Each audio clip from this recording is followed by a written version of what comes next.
So today I really want to set the record straight and spill the tea on what I really think on topics like weight loss, Ozempic, health at every size, supplements, and so much more.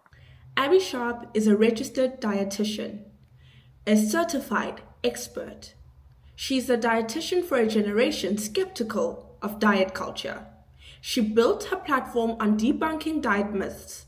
She championed health at every size and intuitive eating.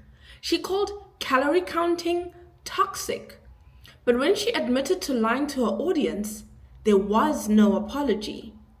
No correction, just silence. And that raises a terrifying question. If even the experts can't be trusted, who can? Today, we're exposing how Abbey Sharp's lies fit into a bigger problem. The weaponization of credentials to sell feel-good lies that hurt people and make grifters rich.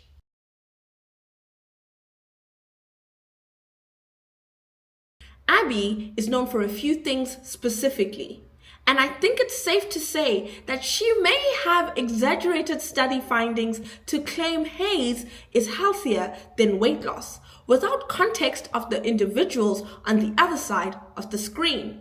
She seemed to ignore contradictory evidence as there are many studies showing obesity does increase health risks, but I, in my limited interaction with her content, have yet to see her delve into this evidence because it would go against the narrative necessary to keep the audience that she has built. And though in the video we are about to discuss, she states she did not silence science, she at minimum simplified it to push her narrative and grow and keep her loyal fan base. Abbey didn't just simplify these studies, she inverted their conclusions. When a dietitian seemingly tells diabetics that weight loss may be futile despite evidence it reverses their disease, that's not education. That's malpractice with a Patreon link.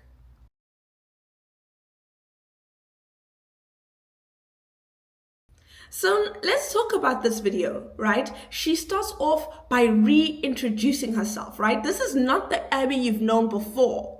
Making sure we understand who she is, how long she's been in the content creation space, how much content she managed to crank out, and how her messaging is spread across platforms and mediums. She tells us that she's going to remind us what she stands for, and then immediately cuts to a sponsorship, which is definitely a choice on her part. After that unnecessary ad break, she begins talking about her intense anti-dieting message and seems almost self-aware because she talks about how her personal experience with orthorexia may have tainted her messaging as she began her career. And then she says this. And just because of the way that social media works, once you make like just a few videos with a specific MO or perspective, suddenly that is your brand. Like you are forced to niche down into a box, and therefore any nuance gets very quickly snuffed out. She makes sure to tell us that she was, in her words, forced to niche down. And thus begins the distancing herself from accountability that will continue to run rampant in this video. She didn't want to go down this path, but she had to, right? But never fear, because as she explained in this clip, at 37, I have had almost 20 years of separation from my ED days, and I have opened myself up to a wide range of perspectives from every corner of the scientific community. I have worked really hard at listening and understanding the root of a particular approach or recommendation before just shutting it down as BS, simply because it doesn't align with my experience or my previous bias. But that shift can be kind of hard for viewers and fans when we have all learned to see content creators not as people, but as brands with just one predictable beat. She's now 20 years past her ED And she allows herself to take in different perspectives, and because of these two facts, she is not the issue, but rather the audience who can't hold nuance and rather want her to niche down and be true to the brand that has been assigned to her, because her brand was assigned to her. She starts off hot with weight loss drugs, saying she would not have been open to Ozempic 10 years ago, but has more empathy now, and goes on to discuss the intricacies she finds in the use of GLP-1s. Then onto supplements, where she of course talks about her own brand and the reaction she got, but I couldn't help but feel that this was also an ad in its own way. She makes sure to tell us that she has historically called out influencers and their brands, but it's only because not all supplements are made equally. This is true, but hers is obviously the best. So yes, I am a dietitian with a supplement brand. And you know what? I am so proud to put my name behind this brand because it is by far the best on the market. Then we move on to Haze, or Health at Every Size, where she calls back to her video from 5 years ago. Then she says this. And it got to the point where it almost felt like if you even acknowledged any legitimate health risks of obesity, like type 2 diabetes or some cancers, liver damage, whatever, that you were like a traitor, because all of those things could actually be explained by the impact of weight stigma. You couldn't even say the word obesity without getting called out. So, a registered dietitian supports a movement, and in this case, Haze, that she acknowledges encompasses some not so great aspects that are not based in science, but she went along with it because, and let me check my notes, that's what the movement demands. And oh my, she had to make disclaimers. But don't worry, she will continue to talk about what people do in their What I Eat in a Days. And then we move swiftly along onto intuitive eating. She says because she was stuck in the Haze movement, she likely presented intuitive eating as something everybody would be able to do, and it was probably unfair.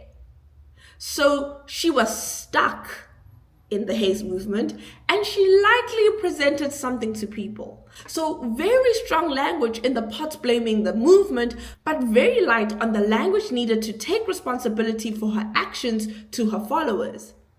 But again, don't worry, she's much more moderate now. She then talks about how she has viewed practices without science backing and also her general catty attitude. And again, she's better now, and her attitude, again, is because of the terrible algorithm that has forced her into this niche. Now, I'm smart enough to understand that pleasing the algorithm gods is part of the art of being a successful content creator. I'm not saying that this is not true, but I am saying that the algorithm may have its demands, but we choose to engage with it and feed into it for what comes with the algorithmic success. And she did not seem to acknowledge her role in that symbiotic relationship. And about a week after she dropped her video, in a long pinned comment, Abbey makes sure to double down and repeat herself. But she then also says this. I don't think it's selling out to grow and evolve as a health practitioner over time. As a professional, I'm constantly reading new research and gaining new experiences, which means my approach and content has to adapt with the expanding science. I actually think growth and change is really important, which is why I'm always seeking out new perspectives to challenge my own lived experience. Nutrition research is constantly evolving, as is our understanding of how to be better, more inclusive healthcare practitioners. I have always and will always come with receipts, but we continue to learn new exciting science every single day. And as such, my content and breadth of knowledge has widened, not changed. It has become more inclusive of different people's unique experiences, needs, and updates in science. It has left room for folks whose life experiences, goals, and needs look different than mine. I'm sincerely sorry if my previous content felt invalidating to any of your experiences, and I'm always here to listen to your genuine feedback. My platform has always been about making space for evidence-based discussion while holding room for empathy. If you're here to do the same, I welcome you. And I mean, okay, but I think what she may be missing is that a lot of what she claims she has changed and grown from are things she should have known as a professional in the space to begin with. And I would venture to believe she did know that, in fact. Who would want to go to, let's say, a cardiac surgeon in 2019 who only in 2025 learns how the heart beats?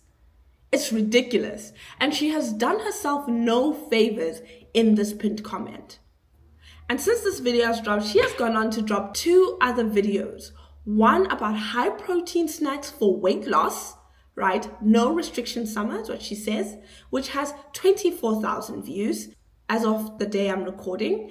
And her most recent video is best high protein fast food orders, dietitians, McDonald's, Starbucks, etc. And that has 14,000 views.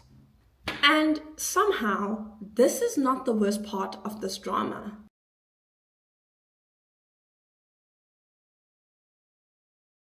Abbey is not the only expert grifter on the internet, with far too many of them being in the medical field. There are many people in the diet and nutrition space who have major followings but may preach the same or similar thing that Abbey does. In the same breath, can we ever forget Dr. Oz, who pushed miracle weight loss supplements despite knowing they were scams? I mean, we hope he knew they were. He was a medical doctor. Other grifters can be seen in people like Belle Gibson, who faked cancer to sell wellness apps. And even though she herself is not a doctor, she used her fake experience with cancer to make herself at minimum an authority on the matter. I can keep going with various finance bros who pose as experts selling crypto scams with zero credentials. And how do I forget the various PhDs that permeate throughout the workout and bodybuilder spaces?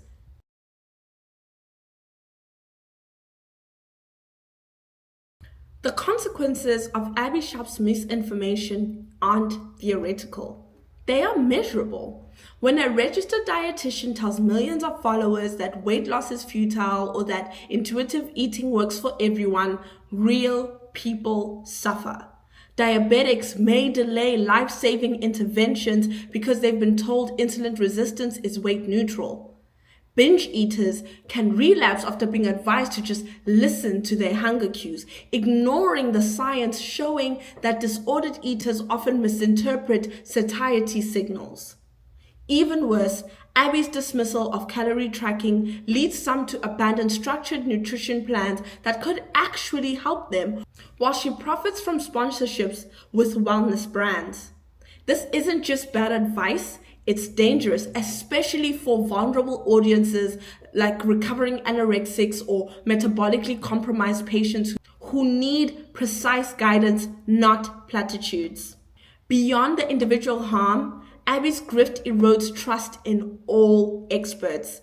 When credentialed professionals prioritize virality and sound bites over scientific rigor, they fuel the anti-science rhetoric that's already rampant online.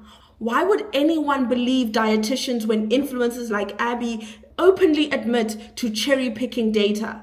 Why trust Hayes advocates when they ignore studies linking obesity to cancer and heart disease? The fallout isn't just skepticism, it's cynicism, pushing people towards extremist alternatives like starvation diets or unregulated weight loss drugs.